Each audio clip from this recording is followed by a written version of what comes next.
محترم حضرات، تمام قسم کی تعریفات اس اللہ وحدہ لا شریک کے لیے ہے جس نے ہمیں پیدا کیا اور پیدا کرنے کے بعد یوں ہی نہیں چھوڑا بلکہ ہماری رشد و ہدایت کے لیے ہمیں سیدھی راہ دکھانے کے لیے کم و بیش 1,24,000 پیغمبران دین کو اس دنیا کے اندر مبعوث فرمایا۔ ان میں ہمارے آخری نبی آخری کڑی جناب محمد رسول اللہ صلی اللہ علیہ وسلم ہیں، ان پر ہزاروں ہزار درود و سلام نازل ہو، اللہ مبارک کرے۔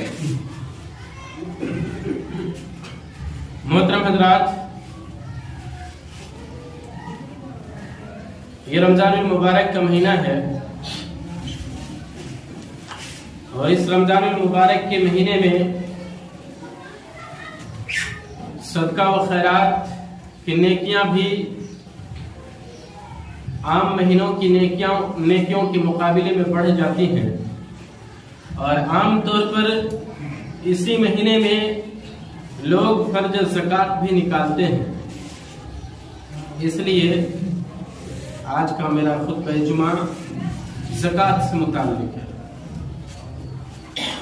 زکوٰۃ فرض ہے، اسلام کے بنیادی ارکان میں سے ایک رکن ہے۔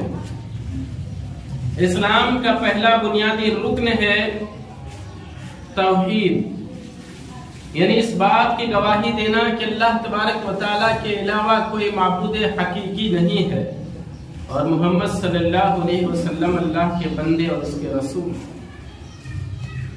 نماز قائم کرنا، زکوٰۃ دینا، بیت اللہ کا حج کرنا اور رمضان کا روزہ رکھنا، یہ اسلام کے 5 بنیادی ارکان ہیں، اور انہی 5 بنیادی ارکان پر اسلام کی بنیاد ہے، اسلام کی نیو اسی 5 بنیادی ارکان پر ہے۔ لہذا ان 5 بنیادی ارکان میں سے ایک رکن زکوٰۃ ہے۔ ہم کو اس سے معلوم ہوا کہ زکوٰۃ فرض ہے، اور اسی طرح سے جریر بن عبداللہ رضی اللہ تعالیٰ عنہ روایت کرتے ہیں کہ بایعت رسول اللہ صلی اللہ علیہ وسلم علی اقام الصلاۃ و ایتاء الزکاۃ والنصح لکل مسلم۔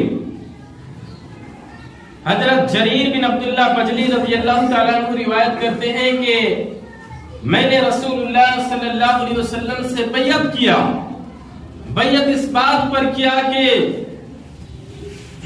علی اقام الصلاۃ، نماز قائم کرنے پر، و ایتاء الزکاۃ، اور زکوٰۃ دینے پر، والنصح لکل مسلم، اور ہر مسلمان کے ساتھ خیر خواہی کرنے پر۔ جریر بن عبداللہ بدلی رضی اللہ تعالیٰ عنہ کہتے ہیں کہ میں نے بیعت کیا۔ بیعت کا مطلب ہوتا ہے ہاتھ سے ہاتھ ملا کر کے وعدہ کرنا، اور کوئی بھی آدمی اللہ کے رسول صلی اللہ علیہ وسلم کے پاس جب مسلمان ہونے کے لیے آتا تھا تو آپ سے بیعت کرتا تھا، آپ سے ہاتھ ملا کر کے آپ سے وعدہ کرتا تھا۔ تو جریر بن عبداللہ بدلی رضی اللہ تعالیٰ عنہ کہتے ہیں کہ میں نے اللہ کے رسول صلی اللہ علیہ وسلم سے ہاتھ ملا کر کے یہ بیعت کیا، نماز پڑھنے پر بیعت کیا، زکوٰۃ دینے پر بیعت کیا، اور ہر مسلمان کے ساتھ خیر خواہی کرنا ہے، اس پر میں نے بیعت کیا۔ اس سے میں معلوم ہوا کہ زکوٰۃ فرض ہے۔ اور اسی طرح سے اللہ کے رسول صلی اللہ علیہ وسلم کی وفات کے بعد ابو بکر صدیق رضی اللہ تعالیٰ عنہ مسلمانوں کے خلیفہ بنے، اور جب ابو بکر صدیق رضی اللہ تعالیٰ عنہ مسلمانوں کے خلیفہ بنے تو بہت سارے قبیلے کے لوگوں نے زکوٰۃ دینے سے انکار کر دیا۔ ابو بکر صدیق رضی اللہ تعالیٰ عنہ نے کہا واللہ لا اقاتلن من فرق بین الصلاۃ والزکاۃ فإن الزکاۃ مال الحق۔ ابو بکر صدیق رضی اللہ تعالیٰ عنہ جب اللہ کے رسول صلی اللہ علیہ وسلم کے بعد مسلمانوں کے خلیفہ بنے اور بعض قبائل کے لوگوں نے زکوٰۃ دینے سے انکار کر دیا، ابو بکر صدیق رضی اللہ تعالیٰ عنہ نے کہا واللہ لا اقاتلن من فرق بین الصلاۃ والزکاۃ، قسم اللہ کی میں اس کے ساتھ قتال کروں گا، میں اس کے ساتھ جنگ کروں گا جو نماز میں اور زکات میں فرق کرتے ہیں۔ فإن الزکاۃ حق المال، اور یہ زکات مال کا حق ہے۔ محترم حضرات، حضرت ابو بکر صدیق رضی اللہ تعالیٰ عنہ کے موقف سے پتہ چلتا ہے کہ زکات فرض ہے۔ اب آئیے دیکھتے ہیں کہ زکات کی فضیلت کیا ہے۔ بہت ساری روایتیں ہیں، ان روایت میں سے میں ایک روایت کو پیش کروں گا کہ زکات کی فضیلت کیا ہے۔ ایک دیہاتی اللہ کے رسول صلی اللہ علیہ وسلم کے پاس آئے، کہا کہ اللہ کے رسول صلی اللہ علیہ وسلم دلنی علی عمل اذ عملته دخلت الجنہ، کہ اللہ کے رسول صلی اللہ علیہ وسلم آپ مجھے کوئی ایسے عمل کی رہنمائی فرما دیجئے کہ میں اگر اس پر عمل کروں تو میں جنت میں داخل ہو جاؤں۔ آپ مجھ کو کوئی ایسے عمل کی رہنمائی کر دیجئے کہ میں اگر اس پر عمل کروں تو جنت میں داخل ہو جاؤں گا۔ آپ صلی اللہ علیہ وسلم نے کہا کہ تم اس بات کی گواہی دو کہ اللہ کے سوا کوئی معبود حقیقی نہیں ہے، اور محمد صلی اللہ علیہ وسلم اللہ کے بندے اور اس کے رسول، اس بات کی تم گواہی دو، اور تم پانچوں وقت کی فرض نمازوں کو ادا کرو، اور تم فرض زکات کو ادا کرو، اور اسی طرح سے رمضان المبارک کے مہینے کا روزہ رکھو۔ وہ آدمی، وہ دیہاتی اللہ کے رسول صلی اللہ علیہ وسلم سے جنت والا عمل پوچھنے کے بعد، جنت کا نسخہ پوچھنے کے بعد وہ دیہاتی پلٹا اور پلٹ کر کے جانے لگا اور اس نے کہا کہ قسم اللہ کی میں نہ اس سے کچھ زیادہ کروں گا اور نہ کم کروں گا۔ یہ کہتے ہوئے دیہاتی پلٹا اور جانے لگا۔ اللہ کے رسول صلی اللہ علیہ وسلم نے کہا کہ جو آدمی کسی جنتی کو دیکھنا چاہے تو اس آدمی کو دیکھ لے جو پلٹ کر کے فتویٰ پوچھ کے جا رہا ہے۔ تو محترم حضرات، معلوم ہوا اس حدیث سے کہ اللہ کے معبود حقیقی ہونے کا گواہی دینا، رسول کو اللہ کا رسول اور اس کا بندہ ماننا، اور پانچوں وقت کی نماز ادا کرنا، فرض زکات ادا کرنا، اور رمضان کے مہینے کا روزہ رکھنا، یہ جنتوں والا عمل ہے، یہ جنتوں کا نسخہ ہے۔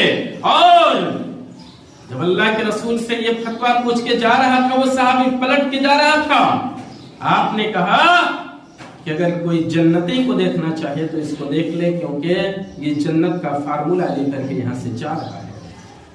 تو یہ زکات کا ادا کرنا جنت کے عمل میں سے ایک عمل ہے۔ اب آئیے دیکھتے ہیں کہ زکات کا نصاب کیا ہے۔ زکات دو طرح کا ہوتا ہے۔ ایک تو یہ ہوتا ہے کہ ہم کسی بھی غریب کو، فقیر کو، مسکین کو مسجد میں، مدرسے میں کوئی بیمار ہو گیا اس کو، تو کبھی بھی ہم کسی کو بھی 10 20 50 100 200 1000 جتنا ہماری حیثیت ہوتی ہے، جتنا طاقت ہوتی ہے، اتنا ہم دیتے رہتے ہیں۔ ہم مسجد میں بھی دیتے رہتے ہیں، مدرسے کا چندہ ہوتا ہے وہاں بھی دیتے ہیں۔ کوئی غریب فقیر مسکین آ گیا تو ہم اس کو بھی اپنی حیثیت کے حساب سے دیتے رہتے ہیں۔ کوئی بیمار ہو گیا، اس کو مدد کی ضرورت ہے تو ہم اس کو اپنی حیثیت کے حساب سے دے دیتے ہیں۔ یہ عام صدقہ ہے، یہ عام زکات ہے، اور عام زکات، عام صدقہ کے اندر نصاب کا ہونا کوئی ضروری نہیں۔ اس میں نصاب تک مال کا پہنچنا کوئی ضروری نہیں ہے۔ ہم نے دیکھا کسی کو مجبوری ہے، ہماری جو حیثیت بنی ہم نے اس کو نکال کے دے دیا، یہ عام زکات ہے، یہ عام صدقہ ہے، اس میں نصاب کی کوئی ضرورت نہیں ہے۔ لیکن جو فرض زکات ہوتا ہے، فرض زکات میں مال کا نصاب تک پہنچنا ضروری ہے۔ اور وہ فرض زکات کا مال کتنا پہنچ جائے تو وہ نصاب پر پہنچے گا، اور فرض زکات ادا کرنے کے لیے کچھ شرائط ہیں، ان شرطوں کے ساتھ فرض زکات کو ادا کیا جاتا ہے۔ اور عام زکات اس کے لیے کوئی شرط نہیں، جب کوئی ضرورت مند ہوا ہم اس کو نکال کے دے دیے، یہ عام زکات ہے۔ لیکن فرض زکات کو نکالنے کے لیے کچھ شرائط ہیں۔ وہ شرائط کیا ہیں؟ پہلی شرط ہے کہ جس مال کا ہم زکات نکالیں گے وہ مال نصاب تک پہنچا ہے۔ اور نصاب کیسے پہنچتا ہے؟ نصاب دراصل نصاب کا جو بیس ہے، جو بنیاد ہے، وہ سونا یا چاندی ہے۔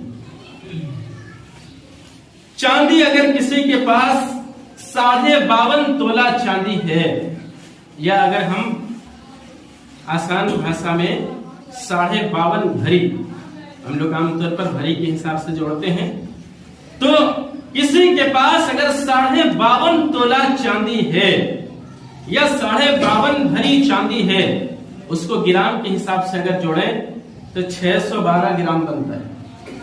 تو اگر کسی کے پاس 52.5 تولہ چاندی ہے تو وہ 52.5 تولہ چاندی کا 2.5% نکال کر کے زکات دے گا۔ اور 52.5 تولہ چاندی کی آج کے دور میں قیمت جو ہے وہ 45,000 کے لگ بھگ بنتا ہے۔ تو اگر کسی کے پاس 45,000 رقم ہے تو وہ نصاب کو پہنچ چکا ہے، وہ مال نصاب کو پہنچ چکا ہے۔ اگر کسی کے پاس چاندی ہے تو اس چاندی کا ہی ٹکڑا کر کے 2.5% دے دے یا اس کی قیمت دے۔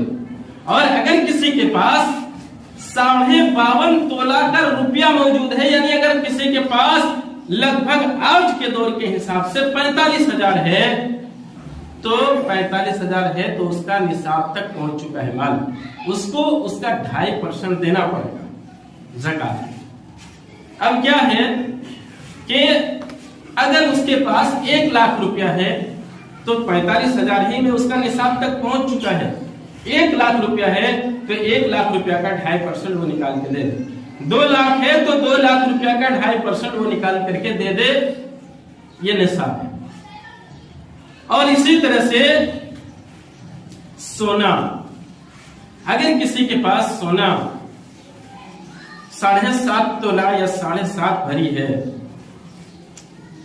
اور گرام کے حساب سے جوڑے تو 87 گرام، جس کی آج موجودہ قیمت لگ بھگ 7.5 تولہ کی 5.5 لاکھ روپے بنتا ہے، 5,53,000 کچھ بنتا ہے۔ تو اگر اتنا کسی کے پاس ہے تو یہ مال نصاب کو پہنچ چکا ہے۔ میں اس کی وضاحت کروں گا۔